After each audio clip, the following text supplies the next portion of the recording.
Hi students, welcome to the YouTube channel of Ideal Academy of Science.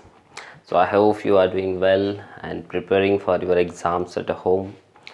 So I am very happy to start the physics series of our Maharashtra State Board syllabus, and we'll be starting the first chapter of our 11th physics syllabus. So the chapter is units and measurement. But before going to start the physics series, I strongly believe that whatever subject you are going to start to learn, you must know some kind of basics and fundamentals of that particular subjects.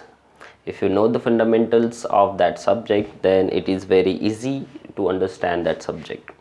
So most of the people who study physics, they don't know what is physics actually.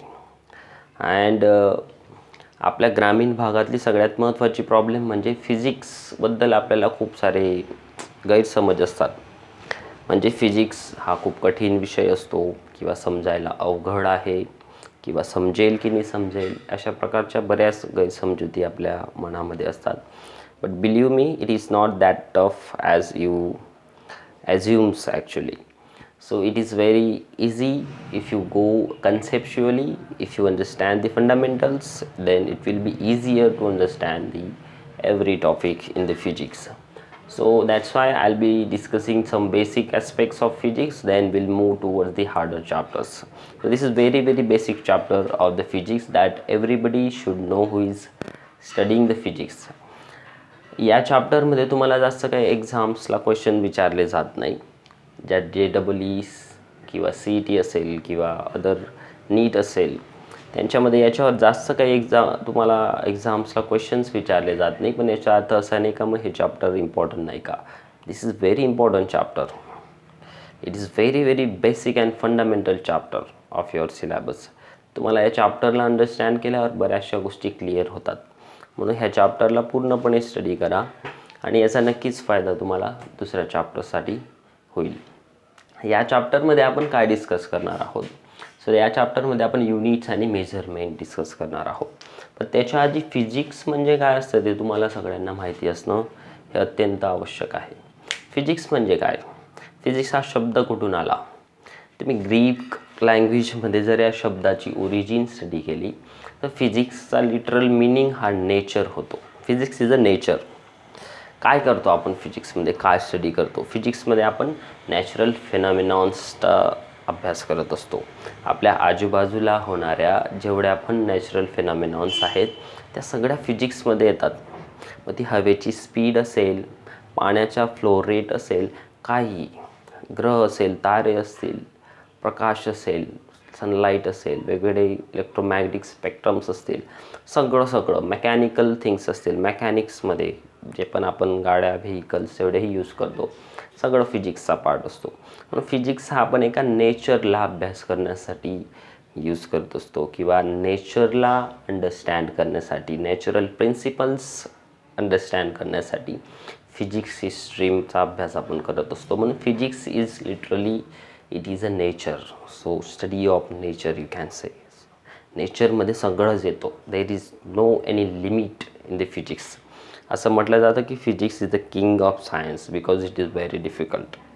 याचा अर्थ असा नाही की सगळे subjects हे सोपे आहेत का. None of the subject is easy. You have to make it easy by your understandings, by your concepts. So that is the point. So let's start with the first chapter of our syllabus, that is units and measurement. So units आणि measurement ह्या गोष्टी खूप प्राचीन काळापासून आलेल्या आहे. जेव्हापासून माणूस सोशलाइज झालेला आहे तेव्हापासून आपण वेगवेगळ्या गोष्टी शेअर करतोय, वेगवेगळ्या गोष्टी यूज करतोय. मग त्यांच्यासाठी आपल्याला वेगवेगळे युनिट्स, मेजरमेंटसाठी आपल्याला युनिट्स हे यूज करावे लागले. युनिट्स समाजामध्ये यूज व्हायला लागले.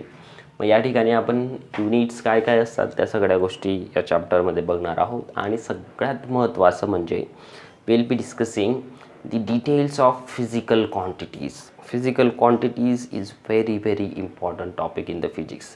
सगळा फिजिक्स या फिजिकल क्वांटिटीवर उभा आहे असं म्हटलं तरी चालेल. म्हणून you should know the physical quantities. What is physical quantity, तिचे प्रकार काय काय असतात, या सगळ्या गोष्टी आपण या चॅप्टरमध्ये बघणार आहोत. मग फिजिकल क्वांटिटीज काय असतात, त्यांचे प्रॉपर्टीज काय काय असतात, कोणत्या फिजिकल क्वांटिटीला कोणते युनिट्स यूज केले जातात, त्यांची मेजरमेंटसाठी कोणते युनिट्स यूज केले जातात, all this details we are going to study in the same chapter. So जसं मी तुम्हाला सांगितलं की मेजरमेंटची गरज किंवा युनिट्सची गरज ही काय आतापासून आलेली नाही, ती प्राचीन काळापासून आपल्याला त्यांची गरज भासलेली आहे. म्हणून मेजरमेंट करण्याच्या वेगवेगळ्या पद्धती आहेत, युनिट्सच्या वेगवेगळ्या पद्धती आहेत. म्हणून चॅप्टरच्या सुरुवातीला आपण बघणार आहोत सिस्टम्स ऑफ युनिट, कोणकोणते सिस्टम्स आहेत युनिट्सच्या, आणि त्याच्यानंतर आपण बघणार आहोत की फिजिकल क्वांटिटीजबद्दल ज्या डिटेल्स असणार आहेत त्या आपण डिस्कस करणार आहोत. पण त्याच्या आधी आपण युनिट्सच्या सिस्टम्स कोणकोणत्या आहेत ते आपण बघूया. So the first topic is systems of unit. Systems of units. So which are the different major systems are there in the physics which are used for the measurement purposes. So याच्यात काही system आहेत, काही महत्त्वाच्या system आपण discuss करणार आहोत. जसं की फॉर एक्झाम्पल पहिली सिस्टम आहे तिला CGS सिस्टम म्हणतात. CGS system first system. दुसरी सिस्टम आहे त्याला MKS सिस्टम म्हणतात. MKS system. तिसरी सिस्टम आहे त्याला FPS सिस्टम असं म्हटलं जातं. FPS system. तर काय आहेत या CGS किंवा MKS किंवा FPS सिस्टम्स काय आहेत, तर बेसिकली या तिघही सिस्टम्समध्ये तीन महत्त्वाच्या फिजिकल क्वांटिटीजचा विचार केलेला आहे. त्या आपण येणाऱ्या टॉपिकमध्ये बघणार आहोत. कोणकोणत्या आहेत त्या तीन महत्त्वाच्या फिजिकल क्वांटिटीज आणि त्यांच्या प्रॉपर्टीज युनिट्स आपण बघणार आहोत. तर त्या तीन महत्त्वाच्या क्वांटिटीज म्हणजे या ठिकाणी त्यांनी काय काय यूज केलेलं आहे बघा. सगळ्यात महत्त्वाचं त्यांनी यूज केलेलं आहे पहिली क्वांटिटी, दॅट इज लेंथ. दुसरं आहे मास आणि तिसरा त्यांनी यूज केलेला आहे time. So length, mass and time, these are the three things which they have considered for this development of these systems of unit. तर CGS सिस्टम ऑफ युनिट्समध्ये काय आहे बघा. CGS सिस्टम ऑफ युनिटमध्ये लेंथला मेजर केलं जातं सेंटीमीटरमध्ये. Length is measure in the centimetre,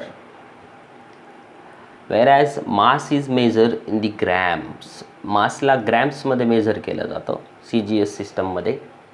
आणि टाईमला सेकंडमध्ये मेजर केलं जातं. सो लेंथला सेंटीमीटरमध्ये मेजर केलं जातं, मासला ग्रॅममध्ये मेजर केलं जातं आणि टाईमला सेकंडमध्ये मेजर केलं जातं CGS सिस्टममध्ये. म्हणून centimetre gram second system, CGS system असं तिला म्हटलं जातं. पुढची जी सिस्टम आहे तिला MKS सिस्टम म्हणतात. MKS सिस्टममध्ये लेंथला मीटरमध्ये मेजर केलं जातं. Length is measure in the metre. मासला किलोग्रॅममध्ये मेजर केलं जातं. Mass is measure in the kilogram. आणि टाईमला परत सेकंडमध्येच मेजर केलं जातं. सो MKS सिस्टममध्ये मास, किलोग्रॅम, सेकंड अशा प्रकारची मेजरमेंट्स युनिट्स यूज केली जातात. तिसरी अजून एक सिस्टम आहे युनिट्सची, तिला FPS सिस्टम असं म्हटलं जातं. FPSमध्ये लेंथला फूटने मेजर केलं जातं, मासला पाऊंडने मेजर केलं जातं आणि परत टाईमला सेकंडने मेजर केलं जातं. सेकंड हा तिघही सिस्टममध्ये कॉमन आहे, म्हणजे टाईमला सेकंडनेच मेजर केलं जातं सगळ्या सिस्टम्समध्ये. परंतु लेंथ आणि माससाठी वेगवेगळे युनिट्स त्या ठिकाणी यूज केले जातात. मग CGS या सगळ्या सिस्टमचा घोळ काय झालेला आहे की या ज्या तीन सिस्टम आपण डिस्कस करतो आहोत की या तीनही सिस्टम्स या वर्ल्ड वाईड ॲक्सेप्टेड नाही आहेत. म्हणजे सगळेच देश हे सगळे तीनही सिस्टम फॉलो नाही करत ॲट अ टाईम. म्हणजे समजा इंडिया MKS सिस्टम फॉलो करतो आहे, US काहीतरी दुसरी CGS वगैरे सिस्टम फॉलो करतो आहे, अजून एखादा तिसरा देश असेल तो एक तिसरी सिस्टम फॉलो करत असेल FPS वगैरे. याच्याने काय होतं की प्रत्येक कंट्री वेगवेगळे सिस्टम्स फॉलो केल्यामुळे जी काही डेटा शेअरिंग असते, जे काही नॉलेज ट्रान्सफर असतं, जी काही ग्लोबली आपण डेटा शेअर करतो वेगवेगळ्या फील्ड्समध्ये, फिजिक्समध्ये देखील, त्या ठिकाणी मात्र ऑब्स्टॅकल्स येतात. म्हणजेच काय की आपण मासला किलोग्रॅममध्ये मेजर करतो आहे. US मध्ये कोणती तरी दुसरी सिस्टम असल्यामुळे CGS वगैरे समजा, तिथं ग्रॅममध्ये ते मास मेजर करतायत. आपण मीटरमध्ये लेंथ मेजर करतो आहे, दुसरे कोणीतरी सेंटीमीटरमध्ये करतं आहे, कोणीतरी फूटमध्ये करतं आहे. मग या केसेसमध्ये काय असतं की आपल्याला प्रत्येकदा कन्व्हर्जन्स करावे लागतात. जसं की फॉर एक्झाम्पल मग पाऊंड आपण ते किलोग्रॅममध्ये मेजर करतो, कोणीतरी ग्रॅममध्ये करतो आहे, दुसरा पाऊंडमध्ये करतो आहे मास मेजरमेंट. मग आपल्याला माहिती पाहिजे की आपला 1 किलोग्रॅममध्ये किती पाऊंड्स होतात. We need a conversions again.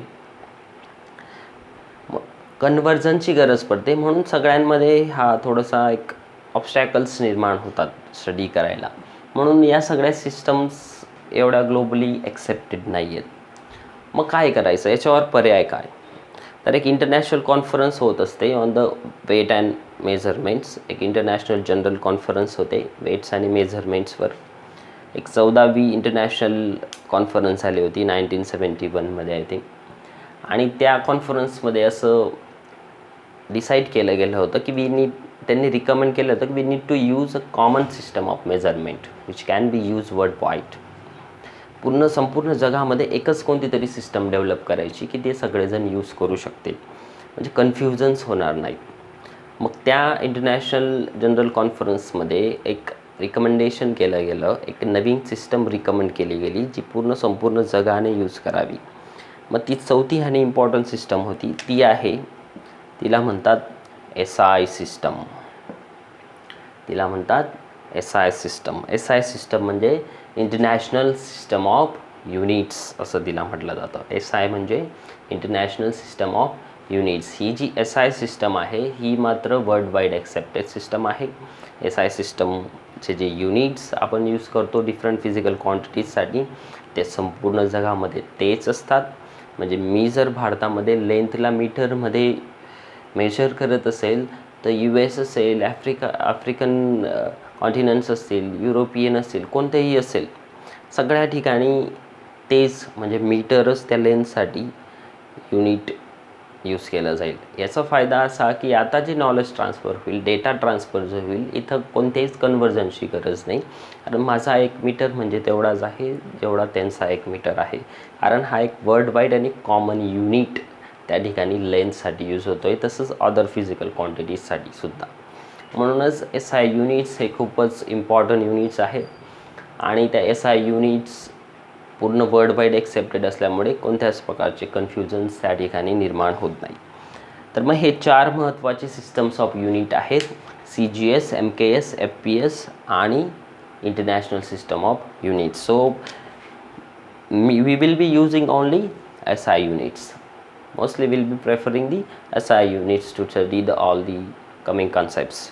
आणि सगळ्याच फिजिकल क्वांटिटीज जे आपण आता डिस्कस करणार आहोत त्यांचे SI युनिट्स आपल्याला माहिती असणं हे खूपच महत्त्वाचं आहे. मला माहिती पाहिजे की कोणती फिजिकल क्वांटिटी कोणत्या युनिटने मेजर केली जाते. युनिट्स कसे डिराईव्ह करायचे, काही डिराईव्ड क्वांटिटीज पण असतात ज्या आपण स्टडी करू, त्यांचे युनिट्स पण डिराईव्ह करायचं आपल्याला बघायचं आहे. So this is all about the systems of units. So now let's start with the physical quantities. काय असतात फिजिकल क्वांटिटीज, लेट्स सी. तर 7 महत्त्वाच्या फंडामेंटल क्वांटिटीज आहेत ज्या की ॲज अ बेस क्वांटिटी आपण फिजिक्समध्ये स्टडी करत असतो. तर बघूयात कोणकोणत्या 7 महत्त्वाच्या फंडामेंटल क्वांटिटीज आहेत. तर बघा, पहिली इम्पॉर्टंट फंडामेंटल क्वांटिटी आहे that is mass. So mass is the fundamental quantity. मासचं जे युनिट आहे, SI युनिट जे आहे मासचं, ते आहे किलोग्रॅम. मासला किलोग्रॅममध्ये मेजर केलं जातं. SI युनिट आपण फंडामेंटल क्वांटिटीचं बघणार आहोत. आणि दुसरा इम्पॉर्टंट थिंग म्हणजे त्याचं सिम्बल. कोणता सिम्बल आपण त्याला लिहिण्यासाठी वापरतो. सिम्बल मास हा किलोग्रॅममध्ये मेजर केली जाणारी फंडामेंटल क्वांटिटी आहे, जिला आपण kg ने डिनोट करत असतो. So mass is the very basic fundamental quantity. कोणत्याही गोष्टीचं मास. ओके, मास मेजर करण्यासाठी आपण वेट वगैरेचा विचार करत असतो. Then second thing that is length. Length is another fundamental quantity. लेंथचं जे SI युनिट आहे ते आहे मीटर. लेंथला आपण मीटरमध्ये मेजर करत असतो आणि त्याचं जे काही सिम्बल आहे ते आहे स्मॉल एम.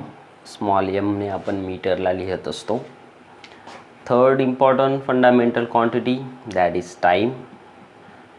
टाईम आपण बघितलं वेगवेगळ्या सिस्टम्समध्ये टाईमला डिनोट करण्यासाठी किंवा त्याचं जे युनिट आहे ते आपण सेकंड यूज करत असतो. म्हणून SI युनिटसुद्धा टाईमचं सेकंडच आहे. Second is the SI unit of time. Symbol small S जो आपण सेकंडसाठी यूज करत असतो. Fourth important fundamental quantity again that is temperature. So temperature ही सुद्धा एक बेस किंवा फंडामेंटल क्वांटिटी आहे. टेम्परेचरचं SI युनिट असतं केल्विन.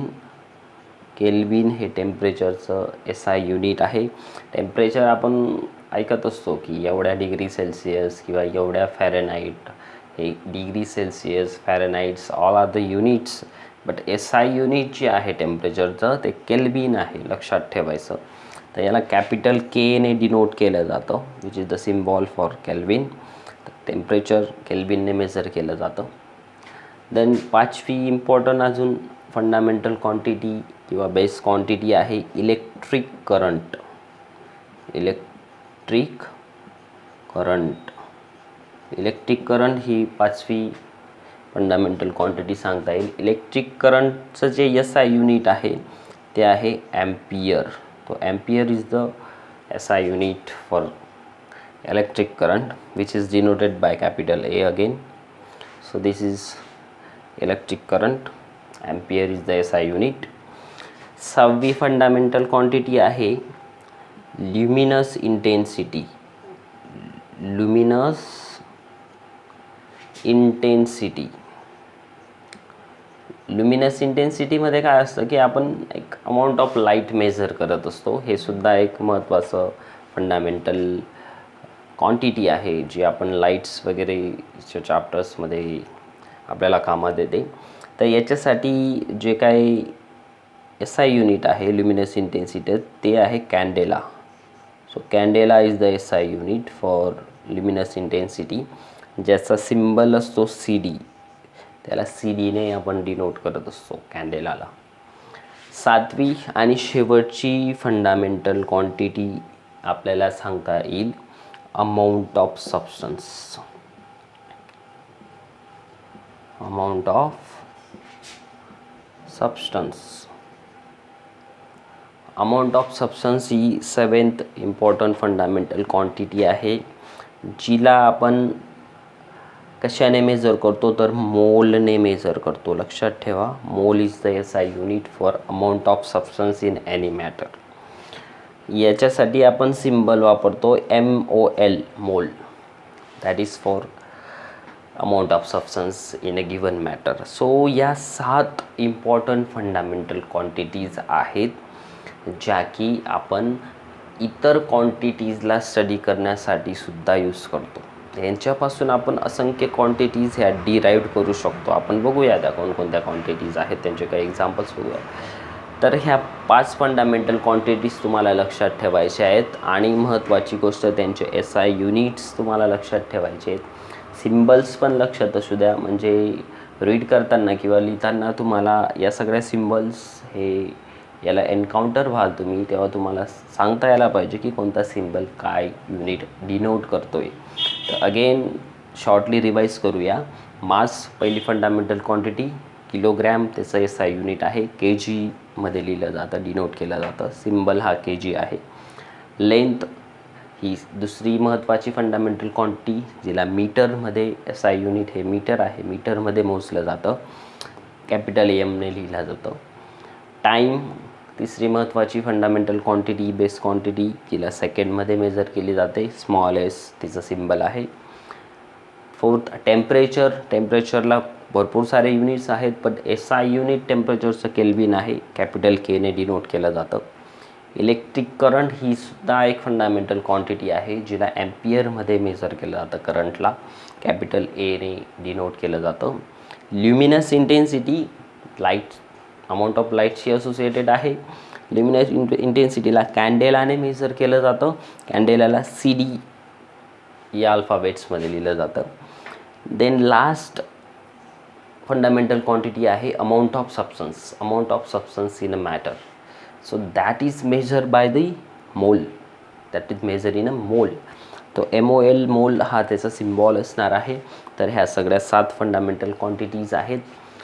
एक महत्त्वाची गोष्ट याच्यामध्ये सांगण्यासारखी अशी की कोणतीही फिजिकल क्वांटिटी असू द्या, each and every physical quantity, whether it is a base quantity or any other quantity like a derived quantity, कोणतीही फिजिकल क्वांटिटीच्या 2 महत्त्वाच्या पिक्युलर प्रॉपर्टीज असतात, ज्या की आपल्याला माहिती असणं आवश्यक आहे. जसं आपण फिजिकल क्वांटिटीला डिफाईन करत असताना म्हणतो की it is measurable quantity. Physical quantities are the measurable quantity. तर या मेजरेबल क्वांटिटीजच्या त्यांना मेजरमेंटसाठी 2 इम्पॉर्टंट थिंग्स आपल्याला कन्सिडर कराव्या लागतात. म्हणजे काय, समजा एखाद्या गोष्टी हा मार्कर आहे, समजा या मार्करचं मी मास काढलं, समजा काहीतरी 0.1 kg सपोज, किंवा त्याच्यापेक्षा कमी आहे काहीतरी, just for our understanding. Suppose 0.1 kg is the mass of this marker. मग मी लिहेल कसं की 0.1 kg, 0.1 kg एवढं मास या मार्करचं आहे असं मी लिहिलं. मग मी मास ही एक महत्त्वाची फिजिकल क्वांटिटीबद्दल बोलतो आहे. पण मला या मासला एक्सप्रेस करण्यासाठी कशाची गरज पडली? पहिली गोष्ट म्हणजे मला गरज पडली एका युनिटची. त्या मासला एक्सप्रेस करण्यासाठी मी एक युनिट वापरलं, that is kilogram, SI unit. आणि नुसतं एक युनिट वापरून चालत नाही, तर we need to put some magnitude, some numerical is there. 0.1 is the magnitude. तर याच्यावरून आपल्याला सांगता येईल की कोणत्याही फंडामेंटल क्वांटिटी असो किंवा डिराइव्ह क्वांटिटी असो, याच्यात 2 गोष्टी असतात. याला एक्सप्रेस करायला आपल्याला 1 that is magnitude is needed in the form of numericals, and second we need a unit. Mass kgमध्ये म्हणजे किती kg, 0.1 kg, 1 kg, 2 kg, 1, 2, 3, काही या जे काही नंबर्स वापरतो, दीज आर द मॅग्निट्यूड्स. आणि kg हे युनिट आहे. म्हणजे each and every physical quantity has a unit and a magnitude. एक मॅग्निट्यूड असते आणि युनिट असतं. ह्या 2 महत्त्वाच्या गोष्टी प्रत्येक फिजिकल क्वांटिटीला एक्सप्रेस करण्यासाठी लागतात. लेंथ आहे, समजा एक वायर आहे काहीतरी, वायरची लेंथ आहे. मग मी लेंथ मेजर करायला मला कोणतं युनिट लागेल, तर मीटरमध्ये मी लेंथला मेजर करेल. माझ्याकडे एक वायर आहे, मी मेजर केली, डॅश डॅश मीटर एवढी ती आहे. मग मॅग्निट्यूड आपल्याला काय, समजा 1 मीटरची वायर आहे, मग 1 ही माझी मॅग्निट्यूड झाली, मीटर हे माझं युनिट झालं. मॅग्निट्यूड प्लस युनिट हे कलेक्टिवली या 2 प्रॉपर्टीज आपण यूज करतो कोणत्याही फिजिकल क्वांटिटीला एक्सप्रेस करण्यासाठी. So there will be 2 things, 1 is magnitude, 1 is unit. So that's why units are very very important to remember for all these physical quantities, and we have to use all the SI units probably, mostly in all cases. Okay, so these are the physical quantities, fundamental physical quantities or base quantities. मग या 7 क्वांटिटीजच्या व्यतिरिक्त अजून कोणत्या quantities आहेत का? तर या 7 क्वांटिटीजचा use करून आपण नवीन क्वांटिटीज डिराईव्ह करू शकतो. त्यांना डिराइव्ड क्वांटिटीज म्हणतात. मग आता आपण बघूया की कशा असतात डिराइव्ड क्वांटिटीज, कशा प्रकारे त्यांना डिराइव्ड केलं जातं यांच्या मदतीने, या फंडामेंटल क्वांटिटीजच्या मदतीने कशा प्रकारे त्यांना डिराइव्ह केलं जातं. ठीक आहे, तर डिराइव्ड क्वांटिटीज आपण डिस्कस करत आहोत. सो डिराइव्ड क्वांटिटी, जसं की मी तुम्हाला सांगितलं की डिराइव्ड क्वांटिटीज ज्या काय असतात, ह्या सगळ्या क्वांटिटीज डिपेंडंट असतात फंडामेंटल क्वांटिटीजवर. ज्या 7 क्वांटिटीज आपण बघितल्या, mass, time, length, electric current, temperature, luminous intensity आणि अमाऊंट ऑफ सबस्टन्स, या ज्या 7 फिजिकल क्वांटिटीज आपण फंडामेंटल क्वांटिटीज बघितल्या, त्यांच्यावर डिराइव्ड क्वांटिटीज ह्या डिपेंडंट असतात. कशी बघूया आपण. तर डिराईव्ह क्वांटिटीज ह्या डिपेंडंट क्वांटिटीज आहेत, एक लक्षात ठेवा, आणि फंडामेंटल क्वांटिटीज ह्या इंडिपेंडंट क्वांटिटीज आहेत. एक्झाम्पल बघूया. सपोज व्हेलॉसिटी ही एक डिराईव्ड क्वांटिटी आहे. तर व्हेलॉसिटी म्हणजे काय असते? डिराईव्ड आहे म्हणजे हिला मला स्टडी करायचं असेल तर I need to study the fundamental quantities first from which it has derived. तर व्हेलॉसिटी कोणत्या फंडामेंटल क्वांटिटीजपासून डिराईव्ड केली जाते? बघा, व्हेलॉसिटीचा फॉर्म्युला सगळ्यांनाच माहीत असेल. काय असते velocity? Velocity is simply the displacement upon time. So velocity is the displacement upon time. ही आपली एक टिपिकल डेफिनेशन झाली व्हेलॉसिटीची. एक respective displacement which has taken place in a respective time. तर मग डिस्प्लेसमेंट म्हणजे काय? डिस्प्लेसमेंट म्हणजे ऑब्जेक्ट इथून इथं डिस्प्लेस झाला, म्हणजे त्याने काहीतरी डिस्टन्स कवर केलं आणि त्या डिस्टन्सला मला मेजर करायचं असेल तर मी कशात मेजर करेल? डिस्टन्स लेंथमध्ये मेजर करेल.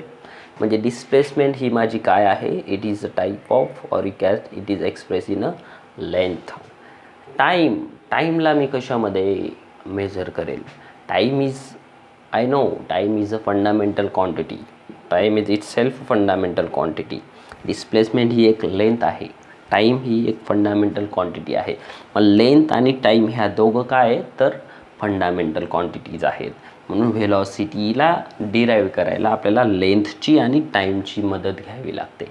मग लेंथ म्हणजे काय? लेंथला कशात मेजर करतो आपण? लेंथला मेजर करतो आपण मीटरमध्ये मेजर करतो. टाईमला कशात मेजर करतो? टाईमला आपण सेकंडमध्ये मेजर करतो. मग काय झालं? टोटल युनिट काय झालं व्हेलॉसिटीचं? तर metre per second. Metre per second is the unit for velocity. याला आपण मीटर पर सेकंड असं लिहू शकतो, or you can write directly metre per second. So this is the unit for velocity, and in order to get that unit I need a help of length and time, and length and time are the base quantities or fundamental quantities. मग बघा, याच्यावरूनच आपल्याला कळतं की velocity ही एक derived quantity आहे. ही dependent आहे कोणावर? Length आणि टाईमवर. आणि या दोघंही काय आहेत? तर फंडामेंटल क्वांटिटीज. मग डिराईव्ड क्वांटिटीज ह्या डिपेंडंट असतात फंडामेंटल क्वांटिटीजवर. अजून एखादं दुसरं एक्झाम्पल जर घ्यायचं म्हटलं तर बघा, दुसरं एक्झाम्पल, फॉर एक्झाम्पल स्पीड आहे. स्पीड आणि व्हेलॉसिटीमधला डिफरन्स मोस्ट ऑफ लोकांना कळत नाही. कधी कधी आपण स्पीड आणि व्हेलॉसिटीला सेमच म्हणतो, but not at all time it is not similar.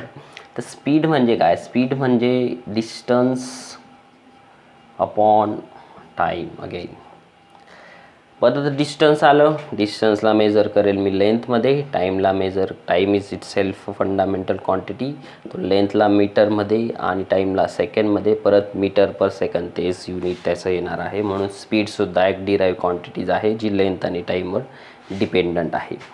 दुसरं एखादं एक्झाम्पल आपण घेऊया. क्वांटिटी आहे जिला आपण ॲक्सलरेशन म्हणतो. ॲक्सलरेशन. मेकॅनिक्समध्ये ॲक्सलरेशन ही टर्म बऱ्याच वेळेस आपण यूज करणार आहोत. इवन आपण ग्रॅव्हिटीमध्ये ॲक्सलरेशन ड्यू टू ग्रॅव्हिटी ऐकत असतो. That is also related to the acceleration. मेकॅनिक्समध्ये आपण ॲक्सलरेशन बऱ्याचदा स्टडी करत असतो. आपण येणाऱ्या काळात डिफरंट मोशन्स, जे सर्क्युलर असो, लिनियर असो, त्यांच्यामध्ये ॲक्सलरेशन स्टडी करणार आहोत. तर ॲक्सलरेशन काय असतं? What is the acceleration? Acceleration म्हणजे एखाद्या विशिष्ट वेळामध्ये जो व्हेलॉसिटीमध्ये बदल होतो, change in velocity upon time. Change in velocity upon time. बऱ्याच वेळेस आपण मोटरसायकल चालवित असताना एका कॉन्स्टंट स्पीडने जर चालतोय आणि सडनली आपण स्पीड चेंज करतो, म्हणजे काय करतो? We are accelerating. We are changing the speed in a given time, in a given interval of time. So that is acceleration, change in velocity upon time. So change in velocity, व्हेलॉसिटीचं जे काय आपण unit आताच derived केलं, व्हेलॉसिटीचं unit मला माहिती आहे. व्हेलॉसिटीसुद्धा एक derive quantities आहेत जी की लेंथ आणि टाईमवर डिपेंड असते. आताच आपण डिस्कस केलं. मग व्हेलॉसिटीचं युनिट आपण काढलं, metre per second is the unit of velocity upon time is a fundamental quantity जिचं परत सेकंड युनिट असणार आहे. मग ॲक्सलरेशनचं युनिट काय झालं, ॲक्सलरेशनचं युनिट असणार आहे metre per second square. So this is the metre per second square unit of acceleration. म्हणून ॲक्सलरेशन डिराईव्ह करायला सुद्धा आपल्याला फंडामेंटल क्वांटिटीजचीच मदत घ्यावी लागते. व्हेलॉसिटी असेल, स्पीड असेल, अदर क्वांटिटीज असतील, सगळ्या आपण डिराईव्ह करू शकतो जर आपल्याला 7 बेस क्वांटिटीज माहिती असतील. तर बघूया अजून काही एक्झाम्पल्स. सो पुढे डेन्सिटी बघूया. डेन्सिटीसुद्धा एक डिराईव्ड क्वांटिटी आहे. डेन्सिटीसुद्धा एक डिराईव्ड क्वांटिटी आहे. So what is density? Density is what? Density is the mass upon volume. Density is the mass upon volume. मग या दोघांपैकी आपली फंडामेंटल क्वांटिटी काय? तर mass. Okay, mass is the fundamental quantity, त्या 7मध्ये एक आहे. Volume, is it volume is a fundamental quantity? No, volume is again a derived quantity. व्हॉल्यूम म्हणजे काय असतं? So mass upon volume is what? Volume is length into breadth into height. So this is volume. मग आपण असंही लिहू शकतो, mass upon length is length, again breadth is again measured in the length, height is also measured in the length. So length into length into length, that will be our volume. So totally how we can write mass upon mass what is the unit of mass? The unit of mass is, I know, kg. What is the unit of length? Meter. So meter into meter into meter, so that will be kg upon meter cube. So what is the unit of density? The unit of density is kg per meter cube. That is the unit of density. So see, mass and these lengths all are the fundamental quantities which are needed to derive the density. So density is again a derived quantities. So lot of examples are there that we can use to study the derived quantities. Lot of derived quantities are there which are dependent on the fundamental quantities. So what we need to know here is that in order to define or derive any derived quantity, we must know the 7 base quantities, 7 fundamental quantities with their units. If I don't know the fundamental quantities, I can't derive any kind of derived quantities. So because all these derived quantities are dependent. So म्हणून तुम्हाला fundamental quantity माहीत असणं आणि त्यांचे units माहीत असणं हे खूप आवश्यक आहेत, कारण त्यांच्याच मदतीने तुम्ही डिराईव्ह क्वांटिटीजला स्टडी करू शकतात. आणि येणाऱ्या सिलेबसमध्ये आपण खूप साऱ्या डिराईव्ह क्वांटिटीज बघणार आहोत. त्या ठिकाणी डेन्सिटी असेल, व्हॉल्यूम असेल, किंवा मग फोर्स असेल, मोमेंटम असेल, so many derive quantities will be there. त्या सगळ्या आपल्याला स्टडी करण्यासाठी फंडामेंटल क्वांटिटीज माहीत असणं खूप आवश्यक आहे. तर ह्या झाल्या डिराईव्ह क्वांटिटीज.